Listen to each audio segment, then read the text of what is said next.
Hello. It's Trucks. Guess who's here? Hi. Nick. You remember Nick from this one and this one. Yeah, do you remember all of the things he had to say about the Civil War? And also about... Probably don't, because you didn't watch it. Nick has talked with us about the Civil War. Nick has talked with us about theater. Theater. And now he's here to talk with us about our favorite subject, anime. Yeah.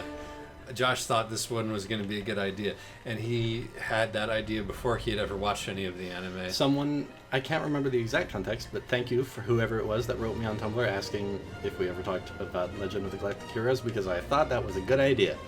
There's only one Tumblr user that could possibly have been. Who was that? Non-Everhead. Maybe you're right. Non-Everhead. I'll let you know if that's correct. I hope that I'm not mispronouncing that too hard. It could have been another one, actually. But Non-Everhead is the proprietor of a blog titled Yang Wen Lee's Flying Hug Box. Oh my god. So that should give you some idea. So can I just say, the first thing which is true about the anime we're here to talk about, which is Legend of the Galactic Heroes, is that the role Nick should play from this show is Yang Wen Lee. That is an enormous compliment. That is an enormous compliment. I'm very pleased to take it. No qualifications are necessary. How many episodes of the show have you watched, Josh? 7. So maybe just him in the beginning. Maybe some things happen. I don't know. But yeah, he's pretty much the same character all the way through. I suppose so. Can you not imagine it? Like, arguable. Here, the two things I think of when I think of Yang Wen Lee are him giving a speech to the nation in which he goes, "Let's fight so we don't die," which I think Nick could deliver beautifully. I appreciate that. Yeah. And also him kind of crossing his arms and going, "Eh," when the dumb commander doesn't take his good suggestions. Neither of these things sound like me, but I'm really Nick happy. Nick would be... It's not that's Nick's personality; it's that he could play it really well. I see. I see. There's a distinction there. Okay. No, hey, sure, yeah. Absolutely. But as far as temperament, I think we're a little different. But yeah, sure. You know, I don't think anybody is quite like Young. That's Lee. the magic of acting. It's true. Can't argue with that. You become a different person. Yeah. Anyway, we're here to have an argument about whether or not this is a good show. You're way more like what's-his-face. That's very helpful. And that's the other problem with this show. There's so many. This is War and Peace scale names and stuff. This is a show with a lot of great names. There's an image in my head. I remember Dustin Attenborough. Dusty. Dusty? I assume it's Dusty is probably short for Dustin. I would imagine I think the subtitle when he's introduced, Dustin Attenborough. Dustin Attenborough. Yeah. Pretty sure it's Dusty. And there's, probably Kaiser. He becomes a Kaiser Vorpolz and all. Vorpolz is my internet handle for those of you who are interested in that. But there's a story there, but why share it? Okay. Anyway, so in this conversation, Nick will be what I thought you were going to say is Nick will be playing the role of defender of Legend of the Galactic Heroes. Sure. Josh will be playing the role of the detractor, having only watched 7 episodes, which I think was a titanic struggle for him. No, and it started to click. There you go. And there's content actually he's seen that I have not seen, so that should be interesting. The movie is good. You saw the movie? It's a it's a 60-minute OVA. Okay. So there are several OVAs. He watched one of them. Yeah. All of them are prequels to the series. Well, neither of us have watched the movie. This is poorly organized. It's okay. And I'll be playing the role of the guy who watched most of the series, where Nick watched all of the series and had to stop after a while. Because it got... It bogged down to an enormous extent at the end, which I think we can talk about that. Yeah. What I want to address first is can we all agree? Like, just can we meet in the middle and say that despite this show's appeal, which it definitely has, there's definitely an appeal to this show, there is a certain way in which the execution is quite poor. Well, I mean, I feel like it's less the execution is quite poor because the execution is actually a lot of what attracts me to the show. It's more that it is stylistic and extremely stylistic in a way that is deeply old-fashioned, like in a way that I find extremely pleasant. I mean, I want to say that the style of this show is the very last thing that put me off it, right? Like, it's fucking classical music in space. It's the most grandiose space opera imaginable. It's like a world where all of the war has been, like, the first line in this thing is in like an obscure corner of the galaxy, the war is still being fought. It said like, obscure? or something, a tiny corny, something like that. Oh, that's right. It's emphasizing this is a grain of sand in a great mass. Yeah. And like it's all this regality. It's these huge fleets that become like features of the stellar landscape. Like, this is my shit. It's just that. Like, it's also a show where like scene 1 is send him a letter. It should say this, and then the next scene is we got a letter from this guy. It says this. Well, I'm like, oh, it's 160 episodes of this because you're wasting my time. I mean, it certainly is that. In its essence, it's a soap opera, right? And it has to be understood that way. And it's understood, and it's not a soap opera in terms of a family dynasty. It's not a soap opera in terms of like this is not an American, soap opera about family. This is a soap opera about generals and about war and about battle, and it talks about, and it contains the multitudes, every single intrigue you could ever think of in any government anywhere. Right. It's sort of stitched together to include every sort of intrigue you it's can like possibly a pastiche of global history. Yes, it's exactly what it is. And, selected to be... there are certain things that are consistent, but there are a lot of things that are simply there to be played out so that you can understand this angle of politics in the soapiest way possible. Right. And, like, I think part of the reason why it is the way it is that it functions as if it is history. And that means, unfortunately, I mean, it's what these days, what history on TV means is heaving bosoms, for the most part. But, back in the day, like, a history, it's like a costume drama, Oh, yes. People walk from place to place, discuss the matters of the day, and then maybe some action happens, Right. At least there are axe battles. There are axe battles. Which Josh probably did not get to, No, I didn't sadly. get to the axe battle. But, which are pretty fun. I think the space battles are actually a little slow. Well, we'll get into what's wrong with the space battles, right. I think, in fullness of time. But the axe battles are great. They are. The space battles are very pretty to look at. I mean, they are, but they posit a naval warfare in 3 dimensions. Yeah, and they even talk about it in 3 dimensions. This was so interesting. They did their homework. Oh, the author of it's a series of novels, by the way. Yeah. And the author obviously did his homework in trying to figure out how you can communicate strategic movement in outer space. It's quite clear that the author has read Master and Commander, because a lot of the gambits are straight out of Master and Commander. Yeah, no, I mean, rather, Aubrey Maturin. Again, something that you should be extremely enthusiastic about. Oh, dude, again, it's my shit. It's purely a matter of execution, where scenes are redundant, like, dialogue is often filler. Yeah. I had the way I kind of convinced myself to start enjoying the show was imagining that Yang Wenli and Reinhard are literally the only 2 people in this world who are any good at military strategy. That's true. Everybody there's something else, to be said for that. I mean, that changes throughout the show. It feels like everybody else has been in this war lifestyle for so long that they're much more interested in staturing. And well, that's part of the point. I get that it's part of the point, but like to the point where they literally have no strategic acumen whatsoever. Once Reinhardt spoilers. Fuck. Well, I wanted to ask about that. Like the spoilers that we're going to, in order to talk about this show, we have to give away a lot. It's full spoilers. Yeah, full spoilers. Okay, fine. Trux is always full spoilers. Great. Once Reinhardt takes over the Empire, he hires Spoiler! I had no idea it was going in that direction. I mean, that's the other thing. Like, there's a grand total of 1 surprise in this show, and I will probably there's not more than that. mention it. To be fair, there's more than that. I don't want to ruin Maybe the 2. immediately. I was surprised that they captured the big deal fortress, like that they have been spending. Yeah. That like they forget that Iserlohn falls within the first. Yeah, within the first seven episodes already. The greatest fortress ever made, done, gone, or not destroyed, but captured. Spoilers: it's really easy to capture Iserlohn. Yeah, really not that hard to outwit these complete buffoons. But let me just say that they didn't do an axe battle to capture Iserlohn Fortress that time. There was a gunfight. They snuck through like there it was. There was an axe battle, and it was was so confusingly edited. Like there's the thing where you see the enemy commander, the enemy squad commander, going like, "What are you doing here?" Blah blah blah blah blah. And like they're talking, and then it cuts to the Empire guy going too late and like charging him with an axe, and then you see a shot of him like slaughtering some people with an axe, and then the next shot is that commander from 2 shots ago who apparently wasn't in the crowd he was charging.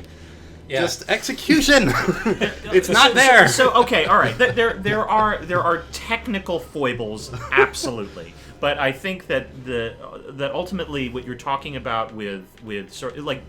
I remember you making a comment about how the strategy that they describe, which is very central to the dialogue of the show, makes no practical sense. Yeah. Like, it doesn't reflect anything that would or could actually happen. The capture of the big fortress was better in that regard. Like, oh, yes. They made a point about how there's 2 generals there who are always fighting, so they were able to use the disarray between the two kind of limbs of the fortress, and that was... The general stupidity of the officer corps in both armies is very useful when, making someone successful at something. I will say that it is convenient in that way. Sure. But...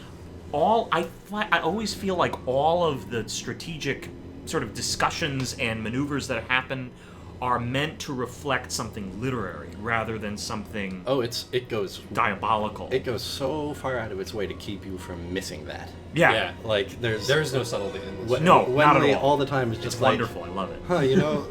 Our 2 forces are kind of stuck in a ring. You know what this reminds me of is Ouroboros. Well, he doesn't say Ouroboros, but he goes, it's kind of like 2 snakes. Eating each other's tails. If you think about it, they're eventually going to digest each other. And like sometimes it's like even more out of left field. Like there's a bit. That was some pretty good driving. It was very nice. I couldn't slow down in time. There was a bit in my least favorite episode of the one I saw was the Homeworld episode on the what is it called? What's it called? The Alliance? They're just called the Heinesen? The Republic. Yeah, it's the Alliance. Yeah, it's called Heinesen. Yeah, okay. That episode or something like that. And there's a scene in there where like that was your least favorite episode? Yes. That's my favorite episode. There's a scene in there where like they're being harassed by the secret police, and they end up calling the fire department to deal with that. Like they hear the sirens and they run away, and then yet when Lee is like, yeah, if it's a fire, then they have to respond because it's gonna devour the whole city. I don't remember that. It's a metaphor, John. Yes, right. It is a metaphor. It's just thank you for pointing this out. Yeah, I mean, it's like that's the sort of thing where you have to accept it and then love it.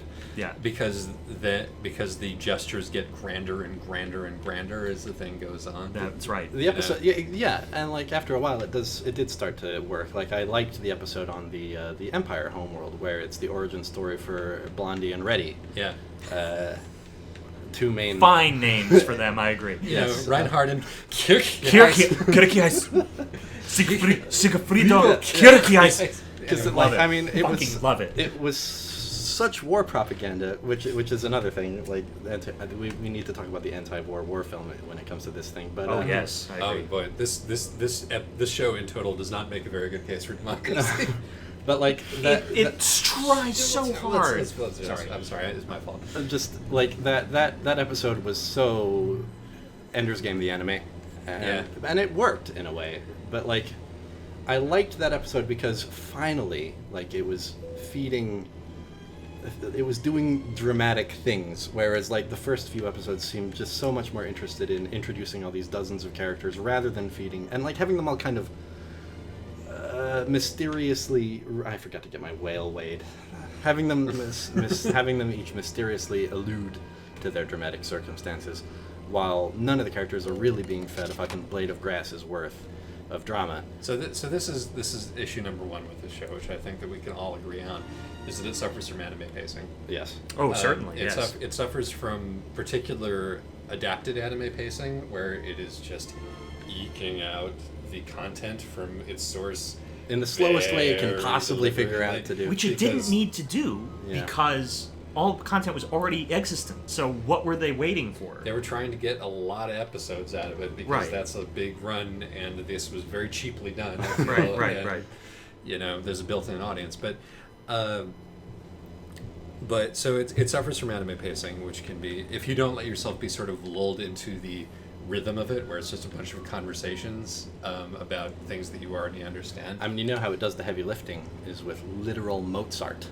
Yeah, and I mean, which really helps They're get really great. lulled into the of the whole thing. And also, like, But it's hard not to see as a little bit of a cheat, right? Like, how do we make this scene feel like something? Let's just put some actual Mozart. Well, I mean, I'm so sorry. Professional trucks. The basic issue. This is an issue that is assuaged somewhat as the characters get more interesting in and of themselves. Yeah, I can see that. Like, you probably don't really know Oberstein yet, or the Gelwolf. The Galewolf, the Royenthal. Royenthal. Yeah, just not Kessler. All these great people. But you should keep watching through, like, if you're going to keep watching, you should keep watching through, like, the end of the second season, and then it's probably a pretty good time to stop, because the rest of it just you're gonna miss some choice stuff. Loads. I have to say. You know, I mean, I might. It's kind of compelling. What was great about what was interesting is, like, there's in the entire series there's only one comedic episode, I think. Yeah. And, like, in that episode, I don't think you even saw it, Isaac. You know, I don't think you made it to that. And spoiler alert or whatever. But when what's his name, Reinhardt finally has sex with Hildegard. Oh God. And he doesn't know what that's to a do. serious spoiler.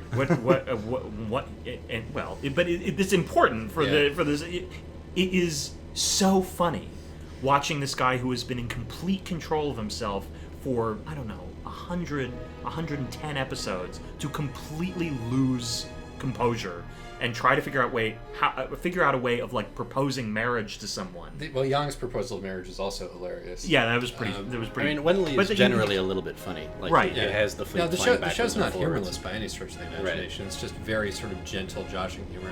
Right. Which actually brings me back to one of the things about the tone, which I appreciate a lot, which is that it, even in among this grand historical sweep, it always finds time to be like, and on the home front, this is what life is like. Right. You know? And this is what family life is like, and this is what's going on with the media, you know, and this is what's going on in the outer colonies right now, you know. Yeah.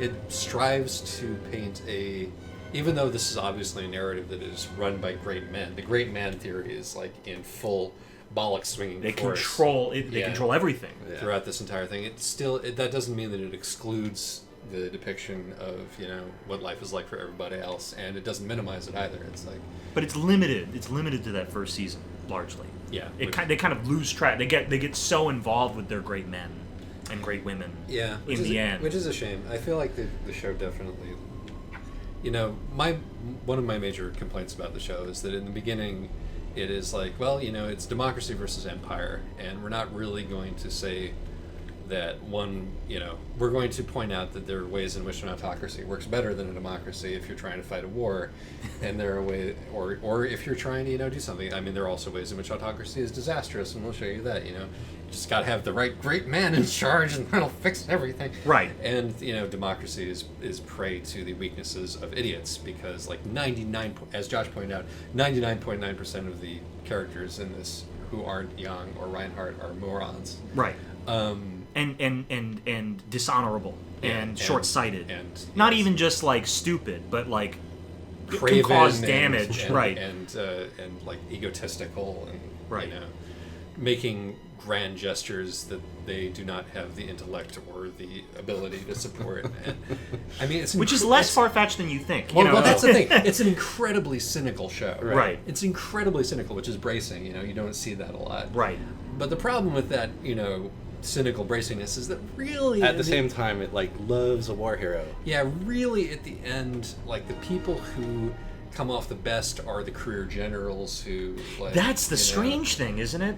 Who are the good ones, you know, who aren't the idiots. The military is really fetishized, especially in the democratic environment. Yeah, it's like they're portrayed as the only people in the democracy who know what the fuck is going on, and the only ones who value democracy. Oddly, yeah, you know, or who have any appreciation for how difficult it is. And Wenley, the general, is, like, the only peace-loving character, and, like, he builds his peace-loving kind of unit within the military, and that's, like, the one peaceful apparatus of the entire society. Oddly, is the military. Yes, it's very strange. And, like, in the end, you know, you kind of expect democracy to triumph, you know, because that's how things normally go. But no. Do you see the hypocrisy of this police car that just, like, blared its sirens at me for going too fast as it barreled past you? Yeah, that's also real life. This is a very cynical game. but like, you know, in the end, I was like, you know, it's trying to give democracy a fair shake, and we're obviously supposed to like Yang. He's obviously the, you know, the hero that everybody is going to get behind, and he really, really likes democracy. But it looks more and more like a weird, lovable eccentricity he has, rather than, you know, anything that's worth anything. By the time the show's over, because ultimately, the democratic sort of structure that he promotes is almost completely abandoned. Yeah. You know, by the end of the show, then they kind of keep paying lip service to it in a way. Yeah. But it really never gets somehow elections just sort of stop happening. They never happen, really. No, I mean, they do occasionally, but any election that does happen ends disastrously. Yeah. And, you know, you have that sort of example, the example of that through Job Trunheit, or whatever his name is. Job Trunheit. Yes. Does the president of the Alliance actually show up at some point in this show? Because at the current state I'm in, it's making it look like maybe the Secretary of Defense is just in charge. There's a chairman or a chairwoman, I don't know, but it's not. He'll be in charge in name and in function soon enough. Labello was one of my favorite characters. He was doomed Labella. Yeah, he was like, and what an interesting guy he was. He was decent, but he had to make sacrifices, and he is a real tragic character. What was his He's a deal? guy, he takes over when the Alliance is really back on its heels. This guy takes over, and he's actually a rather decent man. Yeah. But he has to make a decision between giving up on. He's a real Chamberlain of a dude. Yeah, he's an appeaser in a way. Yeah, and he has to either give up on Yang or he has to give up on the Alliance's safety, and he's just put in such a position. He's like by the time he's like at the end of his ropes, he's tearing his hair out. He's going nuts in a nervous breakdown. It's actually a really wonderful character study.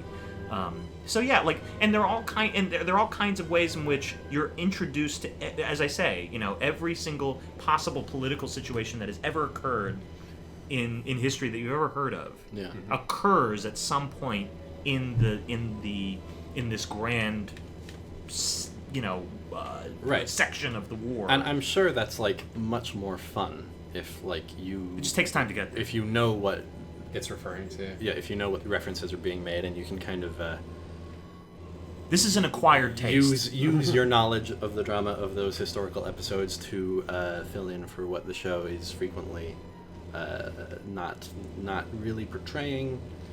Yeah, you have to be kind of a geopolitics nerd, I think, to dig into this, or maybe I don't get that sense from the fan community, really. Yeah, I don't necessarily. I think they really just like Yang a lot. Well, Yeah. I mean, I feel like there's a crossover definitely, like based on the extremely unscientific study of like the people who I know who like this show, and you know the sort of circles that they run of these sort of like The YouTube comments largely seem to be people like arguing about the completely nonsense fleet battles, about whether or not they. That is true. These are like, you know, these are.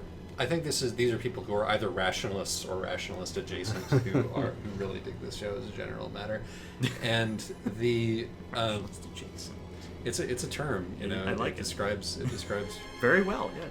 people who would not describe themselves as rationalists, but seem to swim in these waters. But you know, it's because it's a show that grapples with big ideas and praxis. You know. Oh yes. Which is a big, you know, deal in the rationalist community.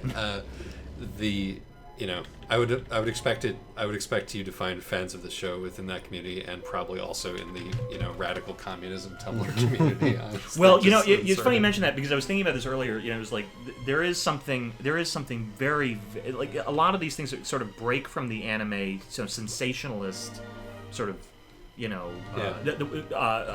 feel that I usually experience, and but one way in which it didn't, this is another big spoiler, but you find out at the end of the series that Paul Oberstein, who's a very interesting character, very cunning and conniving, and no one likes him, and he does what he has to do to protect the Emperor. You find out he kind of gives his life to protect the Emperor in the end of the show, and you find out that the one thing he didn't care about anybody throughout the show, it doesn't seem, except for the Emperor and for his duty. And his cat. And his cat. Yeah. That was the one thing he loved more than anything. You only hear about that in his last seconds of life. You never meet the cat. But I was like, how how like cute that is.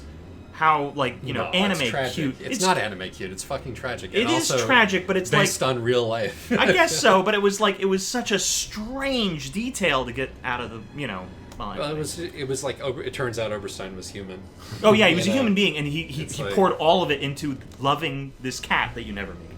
And We do see the cat actually over the course of the series. I suppose we do. I never. It kind of went right over my head. I suppose.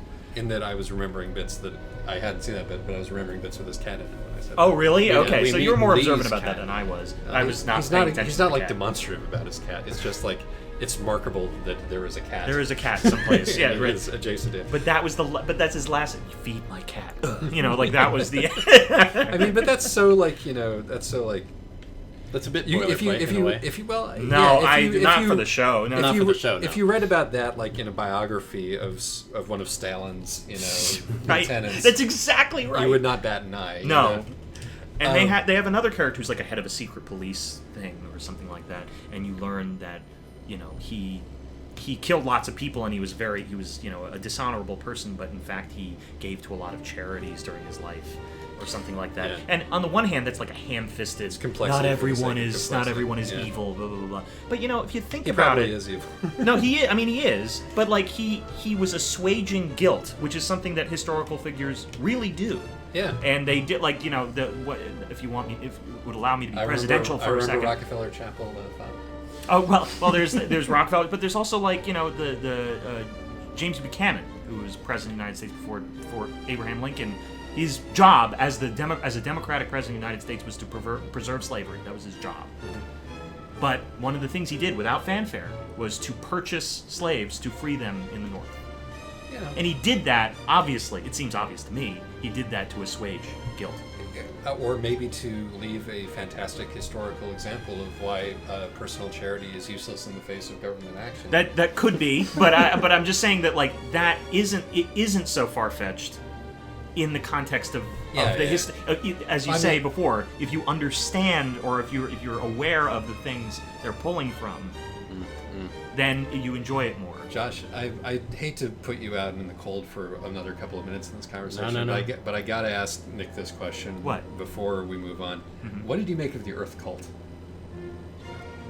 Is there a cult of people who believe that Earth is out there somewhere? Earth is out there the somewhere. Earth is out there. That's where they come from. It's a complete backwater at this point. It's linked to me. But For it's- me, it's linked to. Let me explain what this is quickly. But it's the focus of this cult, which is like we got to go back to Earth. The sort of nativist cult, which acts as like a sort of a shadow hand in affairs of the universe. Is this not just a straight up callback to Battlestar Galactica? Like one more feather in this show's hat of references. In the movie, there's a guy who basically just has a Rebel Alliance helmet. And there's some obvious 2001 influence in the way all the space stuff is done. These guys literally wear like evil druid robes. Oh, Yeah, man. it's not quite the same. What is my take? Historically speaking, there really isn't an equivalent. I think it's linked very strongly, in my opinion, to Adrian Rubinsky.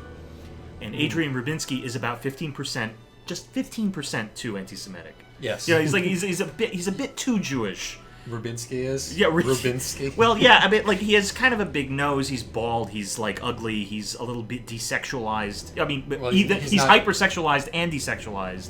Yeah. And he's wears the white sports coat and turtleneck of a Hollywood movie mogul. He's cunning and he's heartless and he has a son that he wants to take over, but he kind of wants to kill him too.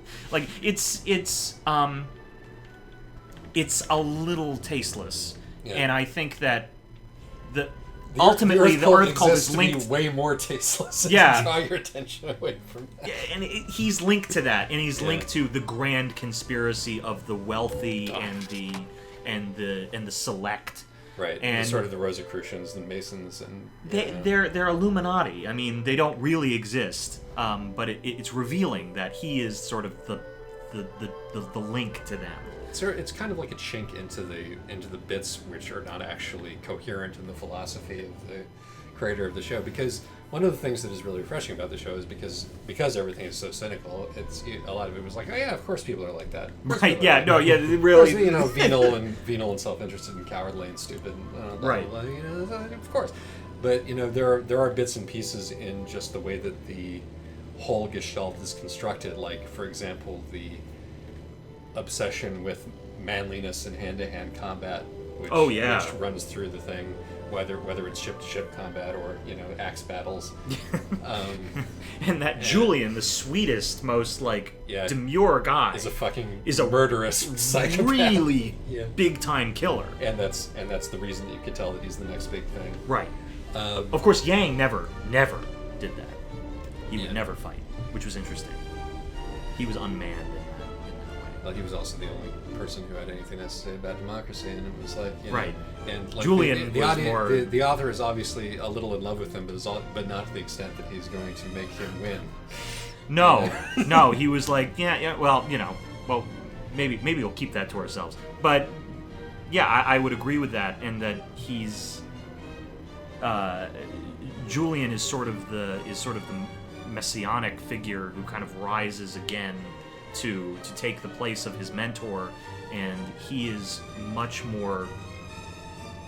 He has a much more flexible relationship with.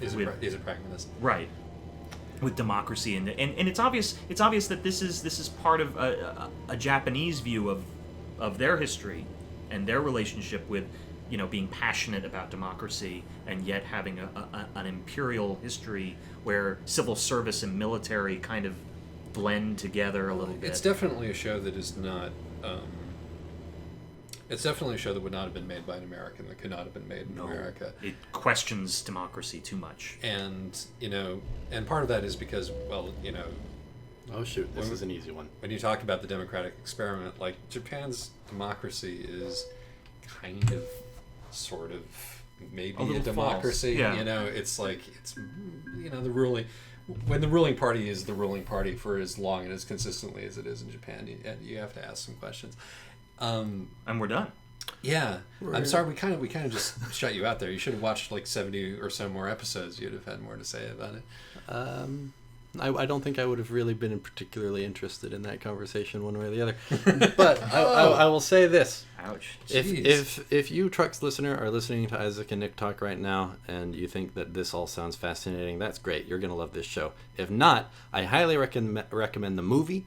Or the one I saw, my Love is a Sea of Stars or whatever, is 60 minutes long. It's got 2 battles in it.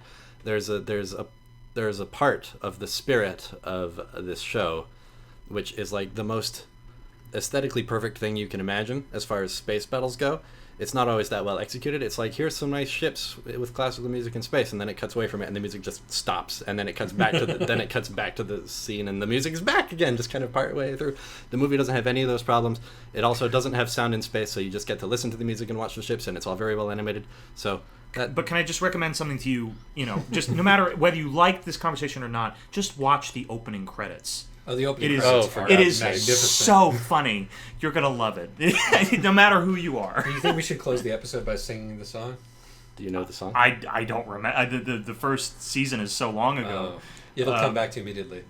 I look into the stars above. So bright. But I'm blinded by your life.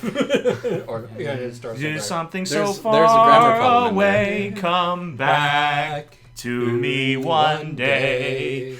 The sky seems so blue. They lead me to you. Thank you for leaving that in. Something, leaving my heart in the skies of love. I'm telling you right now, you're going to love this. Hey, did you talk to me? Did you talk to me? That little shift of their head. It's just great. Watch it. Right. You know what my problem with the show is? What? It's an anime.